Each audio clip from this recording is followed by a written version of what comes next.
Okay, now we're going to do some things with this list. Here's the next exercise. I want you to look at each item on this list you've made and give each item a number. The number being a 1, 3, 5, or 10. And this is why. I want you to look at an item and say, I think that would take about 1 year. Another item, you say, I think that would take about 3 years. Another item, I think that would take 5. And another item, looks like that's going to take 10. Give each item now a number of what you think it might take to achieve that goal, a 1, a 3, a 5, or a 10.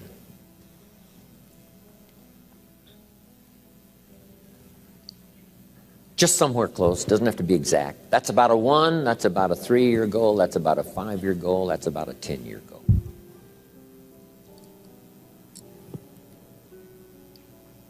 If it's less than 1 year, just make it a year.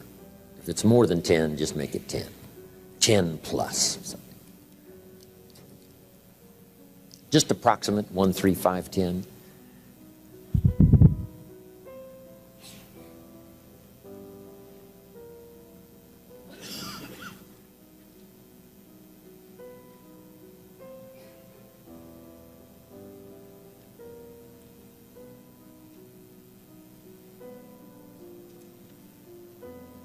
If you finish early, you can add some more to your list. Running a marathon. Now, as soon as you've given each item a number, I want you to now go through and count them. How many 1s, how many 3s, how many 5s, how many 10s? And then just make a little list of those numbers. How many 1s, 3s, 5s, 10s? This is going to be interesting.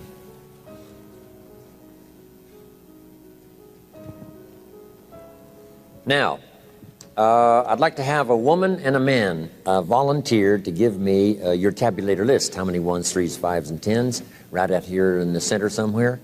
Yes, sir. Would you stand up and give me your numbers? How many 1s? How many 3s?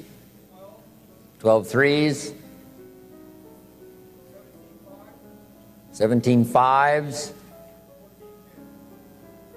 Thank you very much. Now that's a bit unusual. How many of you had no 10-year goals? Okay, quite a few, right? Isn't that interesting? Here's what that means. You're not thinking out that far. You're thinking more short-term than long-term. So the number you had, what was it again on 10-year goals? 14. See, that's... If someone had 0, someone had 14, that's a lot of difference in thinking long range. So that's all that's for, is just to help you to think more long range. Now, I need a woman to give me a list. Yes, ma'am. How many 1s? What is it? 23. Wow, that's pretty good. How many 1s did you have, sir? 7. Isn't that interesting? Okay, 3s, how many 3s? 16 3s, 5s, 7, and 10s. 10 10s. Wow, you've been busy. Okay. She's done this workshop before, so she knew what was coming. See, that's pretty good. But now you get what I'm talking about? No 10-year goals means you're not thinking out quite that far. And it wouldn't hurt, you know, within the next year to start stretching on out there 10, 15, 20 years away, what you'd like to be accomplishing and what you'd like to have when that time frame finally rolls around. Okay. Now, make these notes. When you've accomplished some goals, you need some more to accomplish.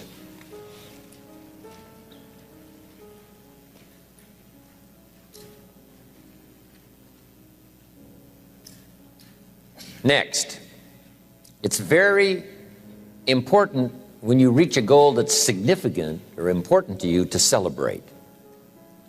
So just jot that down. Celebrate a significant accomplishment. Or it doesn't have to be that significant. If it's important to you, it doesn't have to be world-changing or life-changing. If it's just a goal that's really important to you, you finally reached it, celebrate. Now, hopefully on your list of goals, you had some family goals. And if the family together finally reaches a goal, jot this down, celebrate with the family.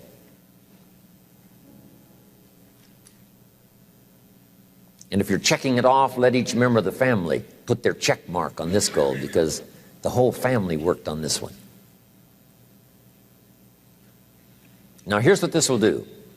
It will help each member of your family to make a longer list of goals. Wow, if we can accomplish this, think of what else we could do.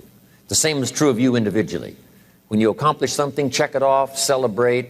It'll help you to grab your list, wherever it is, and say, hey, if I can get here, I can double that original list. So celebration creates excitement to develop a longer list.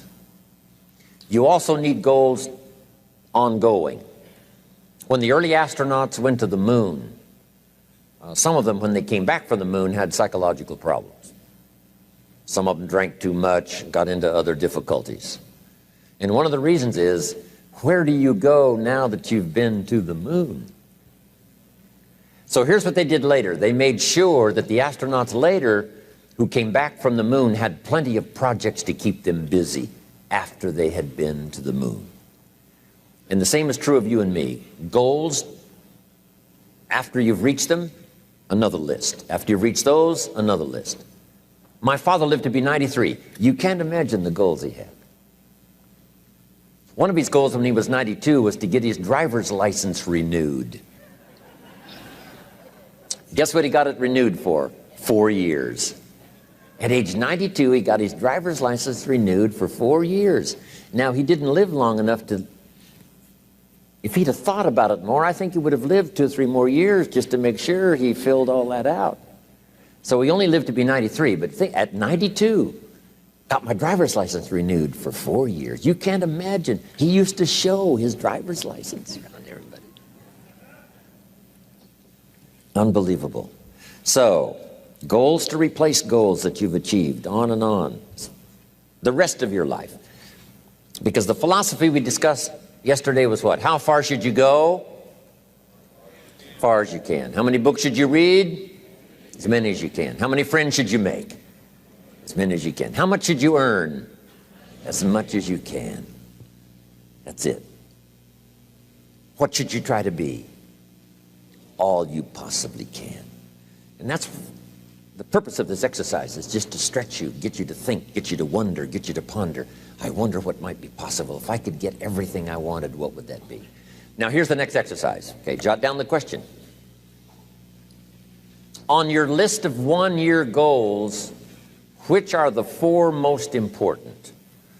Of your one-year goals, which are the 4 most important? So now I want you to go back over your one-year goals and pick out the 4 most important. You know, if you've only got 4 now, this is an easy exercise. So, but you might add some more to your one-year list if you haven't got enough. And then pick out the 4 most important. This is what turned me on at age 25. Goals for accomplishment and personal progress. Once the fires were lit for me, I'm telling you, they have never gone out. Since I was 25 years old, no one has ever said to me, when are you going to get going? When are you going to get off the couch? When are you going to get off the dime? I've never heard that since I was 25 and got all this taken care of. Wow. Here's what I've heard since I was 25. When are you going to slow down? You can't visit that many countries. You're going to have a heart attack and die. Amazing. By the way, you might stop and jot these notes down. Here's two excellent questions to jot down. And this is for mature people now, because these are kind of tough questions, especially one. Here's the first question. What's got you turned on? That's a good list to make. Here's what's got me turned on. Here's what's got me up early, staying up late, maximizing my abilities all day long. Here's the list of what's got me turned on. Now here's the next question. What's got you turned off? How come you don't have the zest and the vitality and the appetite for daily accomplishment. I started making a list of the things that had me turned off. And once I got that settled, and then started making a list of what had me turned on and what would turn me on in the future, I'm telling you, my life has never been the same. It was like a revolution, a personal revolution, a 180-degree turn. Wow. I can't say it strong enough.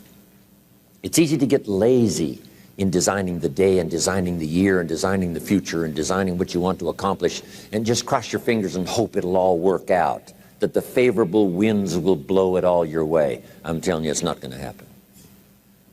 So this is the part of the exercise. It's just, buckling down, making this list. And you got to continue this long after we've, turned out the lights and we've all gone home. Keep this up. And one of the best ways to keep it up, I've already covered yesterday, is what? Teach it. The key is to teach it. Jan was right. You don't need recognition. Just go give everybody you can think of that deserves it recognition. And your own self-satisfaction is recognition enough. If they never put a crown on your head, who cares? Okay, the 4 most important one-year goals. Have you got those identified?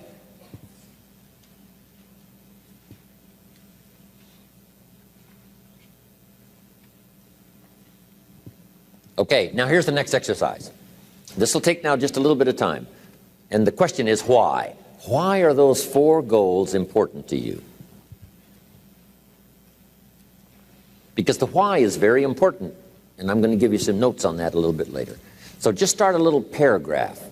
Why those 4 goals are important to you. A couple of more minutes for this one. And then we'll put a little star there that says continue this later. Then I have some more notes for you to take. A couple more minutes. Why? This is a good question to ask kids. Kids said, here's what I'd like to have. And you say, why is that? And if they can start describing the why. So now make these notes. Put a little star there now. And that star means that, you can add to it later. So make these notes now. Here's the first one. When the why gets stronger, the how gets easier.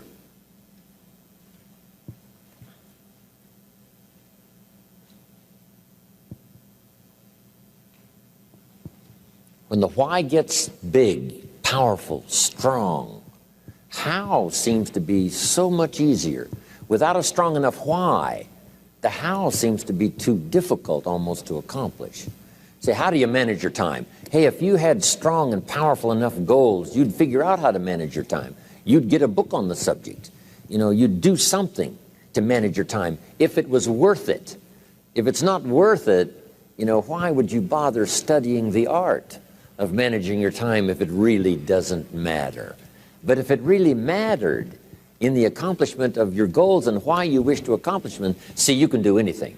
You can get up any hour, read any book, take any class, make any change, develop any skill, do any discipline. I mean, you can do it all when this how and the why, or when the why starts to grow. The how gets simple.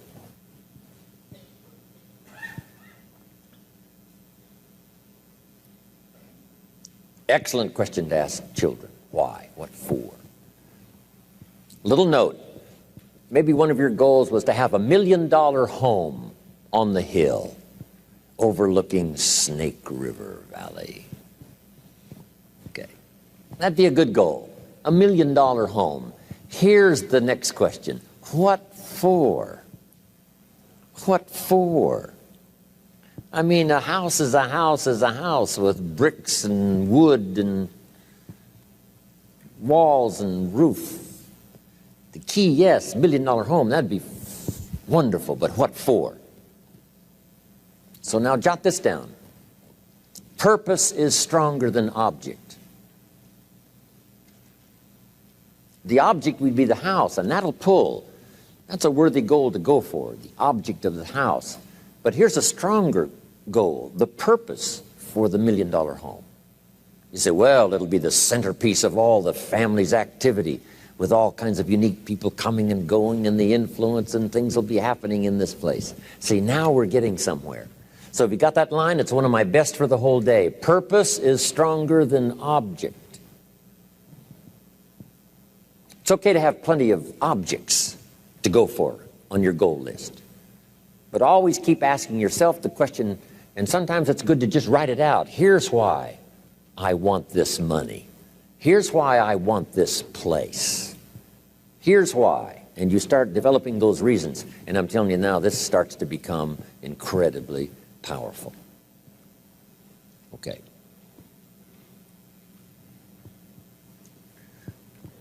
Now here's some more notes. Some of your goals should be personal development. The person you wish to become.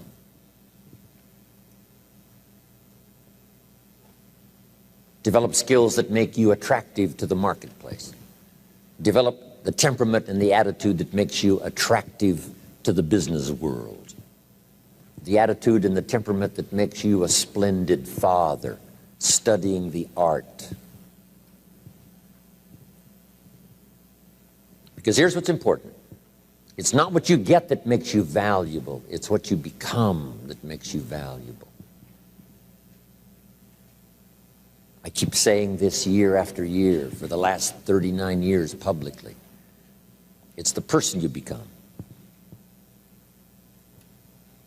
I admired my friend Mark Hughes for the fortune he made and the company he built. Guess what I admired more? The person he became in a short 44 years. He was unique. He bought the idea at age 19 of personal development and worked on it daily from that day until the time he died. The idea of becoming an attractive person, a skillful person, a good friend, a good colleague, a good partner, a good member of the round table, a contributor. See, that's the key, the person you become.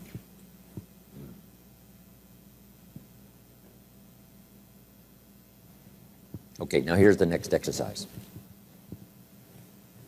Isn't this good stuff? I mean, I'm telling you, this stuff changed my life, altered the course of my life. From milking cows to sitting on this stool. Incredible. What a journey. And part of the explosive stimulation started when I met Earl Schoaf, and he asked me, have you got a list of goals? And I said, no. And he said, then I can guess your bank balance. I thought, whoa. I immediately started studying the art. And the art and the accomplishments of it helped to change my life and qualified me to come and speak to you today.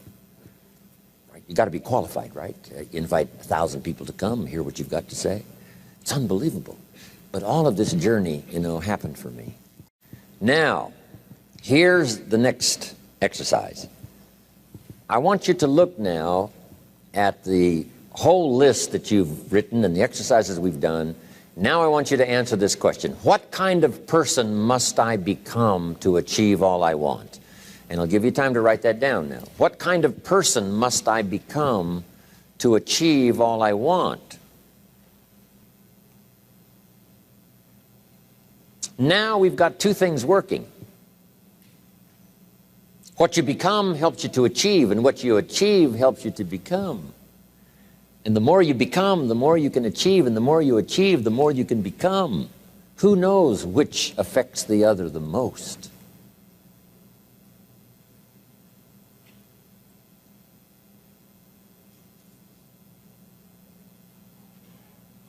So now just write this exercise. Start with a few sentences. We won't have time for you to, take a lot of time, but just start with a few sentences. Your concept of the person you think you must become to achieve what you want. This is time for a little truth here. Maybe you need to become much wiser than you are at the moment. You need to become stronger. You need to have better health. Maybe you need a little coaching. To really become the person I want to become, I'm going to have some coaching. Physical coaching, spiritual coaching, developing skills, coaching. To be the influence you want to be, you got to build an incredible reputation.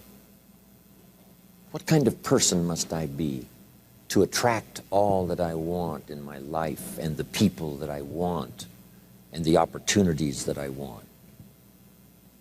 When you knock on the door and opportunity opens, you must stand there as a very attractive person, or you may not be invited in.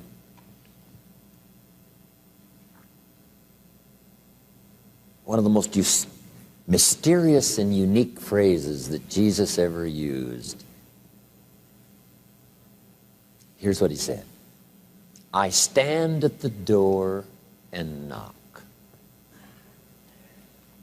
And if you opened the door, would you probably invite him in? This extraordinary person. You say, wow, yeah. And he said, if you invite me, I'll come in. We'll sit down, talk things over.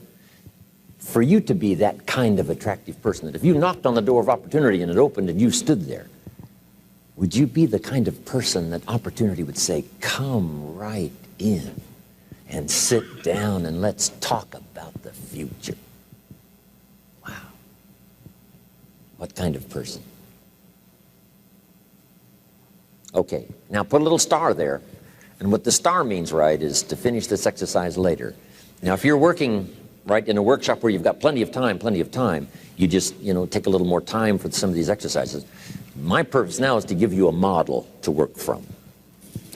Okay, now, next, on setting goals, jot these key notes down, and then we're finished. And then we're going to talk about time management before we run out of time.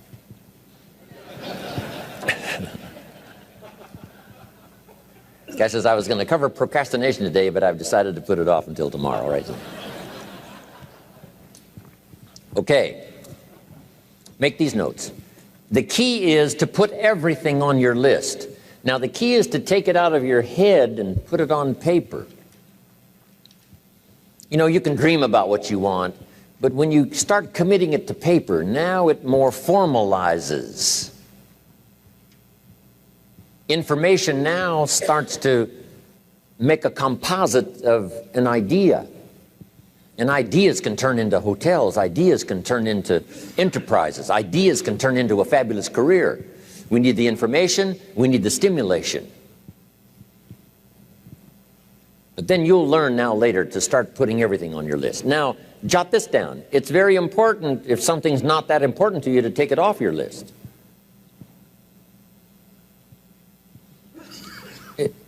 You don't have to accomplish this whole list. But if you had 100 items on your list and you accomplished 80, who cares about the other 20? If you got the biggest share of what you went for, wouldn't that be enough? And the answer is probably yes. It'd be overwhelming. Okay. So you can rearrange this list. You can change it. You can tear it up and start over. You can say, oh, last year I thought this was so important. That's not important to me anymore. The things I've learned in the last 12 months, I've changed my whole goal list. I thought this was so it. Okay, now here's the next note, and we're wrapping it up now. Here it is. There's two great words of antiquity everybody should learn. Here they are. One's positive and one's negative. And we studied a bit about that yesterday. Positive, negative. Here's the positive word from antiquity. Behold. That's the positive word. Behold the possibilities. Behold the opportunity. Behold the future and give it design. Behold and look at the chances you've got.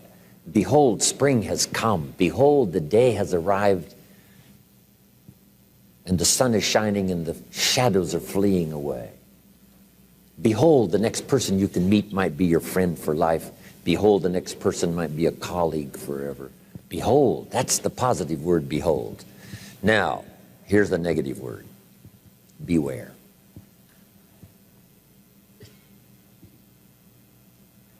Now I want to give you a sentence to jot down that's very valuable for this weekend session. Here's what it is. Beware of what you become in pursuit of what you want. Beware.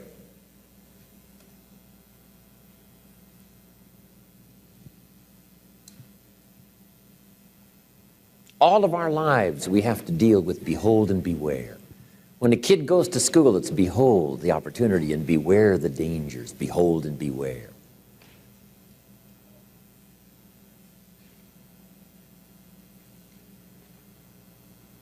So beware of what you become, pursuing what you want. Some things I went for in the very beginning cost me too much. I got so obsessed with some things that I found out later the price was too big to pay. If I would have known better, I never would have paid. But sometimes we learn when? After. So don't become so obsessed with something that you lose your sense of reason or it costs you your friends.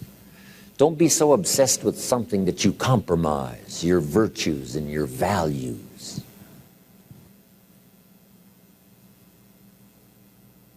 The story says Judas got the money. You say, well, that's a success story. No. It's true, 30 pieces of silver was a sizable sum of money, but it was not a success story. His name was Judas. Doesn't that ring a bell? It makes all the difference in the world. Judas got the money. Here's something interesting about the story of Judas. After he got the money, he was unhappy. Someone says, well, if you had a fortune in your hand, why would you be unhappy? And here's the key. He was not unhappy with the money. He was unhappy with himself. Here's a key phrase. The greatest source of unhappiness is self-unhappiness. It's not from outside the things that make us unhappy. The greatest devastating unhappiness is to be unhappy with yourself. Now, a mild form of unhappiness is constructive. The desperate form of unhappiness is destructive. It's like worry. We should all worry a little, but not let it destroy our lives. If you're in New York about to step off the curb in downtown Manhattan and the yellow taxi's coming, best you worry enough to get your feet back up on the curb lest you get yourself wiped out. So it's called caution, but not undue caution. It's called fear and worry, but not the worry that kills you, not the worry that destroys you. It's like hate. You don't need to hate your job. Save your hate for the important things like evil, like the weeds that attack your garden, like the diabolical ideas that try to entice your children. Right? You don't need to hate everything. I hate this, I hate that. That's the misuse of your hate. Save it for the things we really must hate. But this is so important now to beware.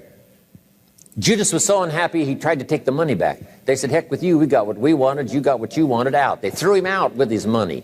Now he becomes so desperate, he goes out and hangs himself for what he did. He became a traitor. So that's the caution now. If Judas could speak back to us in any kind of clear language, here's what he might say. Beware of what you become in pursuit of what you want. Don't sell out. It's not worth it. Okay. And now here's the last note. If you'll start this glorious journey of being meticulous, deliberate, and hardworking about setting your goals for the day, setting your goals for the month and the year, setting your goals for your family and yourself and your business and your colleagues, start thinking forward. Here's what you will become: a major contributor, not only to yourself, but a major contributor to others. And that's exactly what you want.